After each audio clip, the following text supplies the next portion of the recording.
Welcome to No Cover Comics. At the Fortress of Solitude, Lois wakes up to find Clark at the computer. It's the first time in weeks they have been able to be together. It took a lot to pull off, like redirecting a Queen satellite to block Lex's tracking satellite, then using that split second to teleport to the fortress, plus finding cold-weather lingerie for Lois. Lois wonders if Clark's digital dad is watching them, but Jor-El's all-seeing program ended with Clark's training. Since AI Jor-El graduated Clark, he now has unlimited access to the fortress and all its knowledge. While there, the fortress shields Clark from Lex tracking him. He is attempting to find a way to clean the tracking isotope from his body. Lois would like Emil and Star Labs to find a solution, but they are busy studying the Earth-2 ship. So Clark wants to fix the issues before Lois punches Lex. As Lois tries to drag Clark back to bed, he asks her if she has found anything on Lex. But outside of the shuttle incident, the new clone mind-wiped Lex is squeaky clean. Finally coaxing Clark to stop raising his density and come back to bed, he tells Lois not to be upset when he's back at the computer when she wakes up. Determined or not, they need to be careful. Obsession is a dangerous thing. In Gotham City, Intergang has arrived, bringing with them a truckload of firearms for sale. Local criminals have been struggling with superhero interference and are hopeful that these weapons will give them a competitive advantage against Batman. A concealed adversary begins to taunt the criminals about their knowledge of Batman, while the hidden hero systematically apprehends them. Revealing herself, Nightwing is seen perched on a fire escape before she subdues several more of the crooks. One of the thugs discharges a firearm from the shipment, causing damage to a nearby building. Nightwing swiftly throws her shock stick into the pile of weapons, stunning most individuals in the vicinity. As the weapons dealer attempts to flee, his vehicle is dramatically disabled. Emerging from the wreckage and expressing frustration about coming to Gotham, he is quickly apprehended by a shadowy figure and taken to the rooftops. 10 stories above ground, Nightwing returns the thug's glasses, while Batman admonishes her for her antics and for taking too long. Focusing on the gunrunner Saul, Batman employs a method of interrogation to ascertain who sent the truck to Gotham. Upon learning that it was an individual named Joe, Batman's interest is piqued. Saul clarifies, revealing it was Joe Chill, prompting Batman to release him. Confused, Nightwing seeks clarity on the unanswered questions. Batman informs her that they need to head to the Batcave to prepare a travel package, as their next destination is Metropolis. At LexCorp, Otis is enjoying his morning as he enters Lex's office. Looking around, he discovers Mr. Luthor asleep at his desk. Upon waking, Lex appears somewhat disoriented as Otis provides him with his itinerary for the day. A meeting with the board, a session with the legal team, his sweatbox yoga, and a late lunch with Bruce Wayne. Otis observes that Lex never left the office the previous night. He is aware of Mr. Luthor's stress, stemming from his continuous monitoring of Superman, day and night, and he feels concern for Lex's well-being. Lex acknowledges Otis's concern, recognizing that he is the only one who genuinely cares for him at this moment, and he might find it endearing if he weren't being paid to mind his own business. Lex expresses his mistrust of Superman, unsure of the reasons behind it. He suspects that they may have had a prior connection before Lex's memory wipe, as Superman behaves as if he knows him, which has become unsettling for Lex. He finds some comfort in the thought that his actions are also impacting Superman. The hero's heroic activities have surged by 400% since Lex began tracking him. Lex contemplates what was holding Superman back before. At the Daily Planet, someone is sitting at Clark's desk, wondering about his secrets. In the background, there's a blue and red blur, and Lois walks into the bullpen.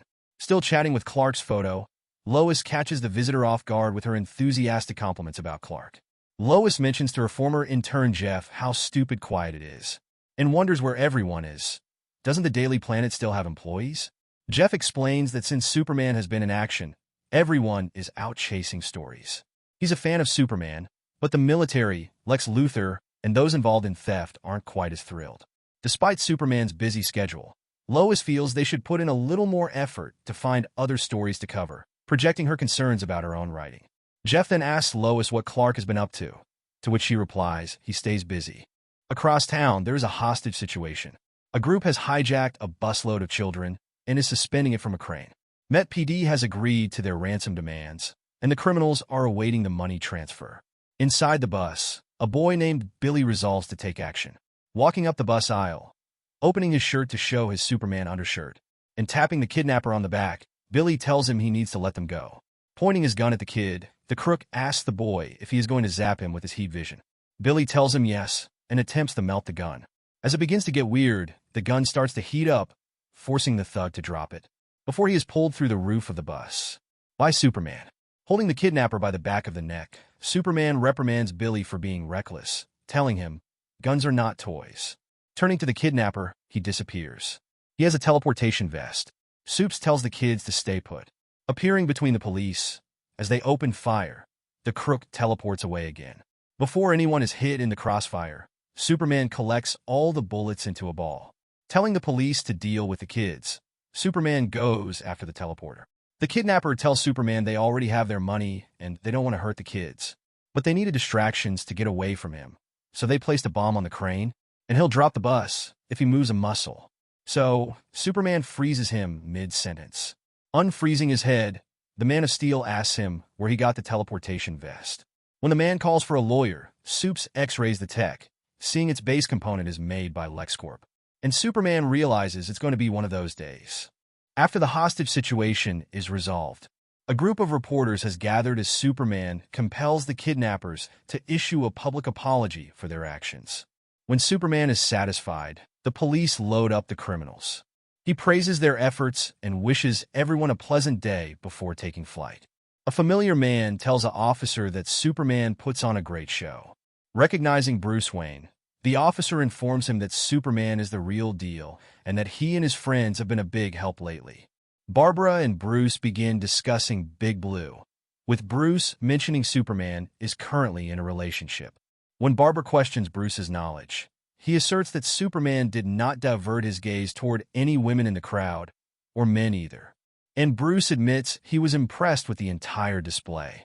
Bruce finds Metropolis unnerving and wants to leave as soon as possible.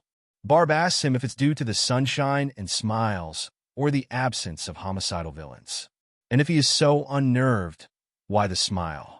Bruce needs to maintain appearances and fitting with his irresponsible daylight persona. He is running late for his lunch meeting with Lex. At the Ace of Clubs, Bruce Wayne and Lex Luthor are having a late lunch meeting, discussing ways they can help save the world. Wayne Tech is building a super collider in Antarctica, working to create zero-point energy. Bruce already has the backing of Michael Holt and Ted Cord, and is asking Lex to join. Otis wonders what it's like to work for other billionaires, while Barbara assures him it's similar. Lex likes the idea, but feels his sister and fake Lionel have weakened his company too much, leading him to decline. Bruce didn't really want Lex to accept, and only offered out of politeness. Lex and Bruce would have grown up together if Thomas Wayne had accepted Lionel's invitation to join the obsessed Veritas cult. Otis gets an alert on his phone, informing him that Superman is there. Superman apologizes for interrupting their meeting, but has something urgent to discuss with Lex. Bruce has another engagement anyway, so he leaves, thanking Lex for his time. Later at LexCorp R&D, Lex admits that the control chip came from LexCorp, but they had no part in making the teleportation vest. Those parts were stolen. The night Superman and Green Arrow stopped the heist at the port, LexCorp was robbed. Though Lex wasn't going to admit that someone had outsmarted him by reporting it. It requires someone well-versed in LexCorp technology to repurpose it, and Superman knows an expert who fits that description. Toyman. In hyper-solitary of Stryker's Island, they are holding Winslow's shot, where he has been under surveillance 24/7, with no interaction for the last year. Although the craftsmanship and technique suit Toyman perfectly, he can't be in two places at once. Superman personally melted all his robots, and Clark can't figure out what he is missing. Elsewhere in Stryker's prison, Bruno Mannheim is reading his crime Bible when the guards call for lights out. In the dark, he is taken from his cell, causing a lockdown of the prison. Somewhere in the prison, Batman is interrogating Bruno, demanding to know where Joe Chill is. Joe is working for Intergang, and Bruno runs Intergang. As Batman continues his aggressive negotiations, Nightwing warns him that he may want to dial it down a notch, while Superman says Bruno might listen to him. Identifying each other, Superman asks Batman for a word. Cracking his fists with red energy, Batman tells him he can have two, punching Superman in the face. Thanks for watching. Please comment, like, and subscribe.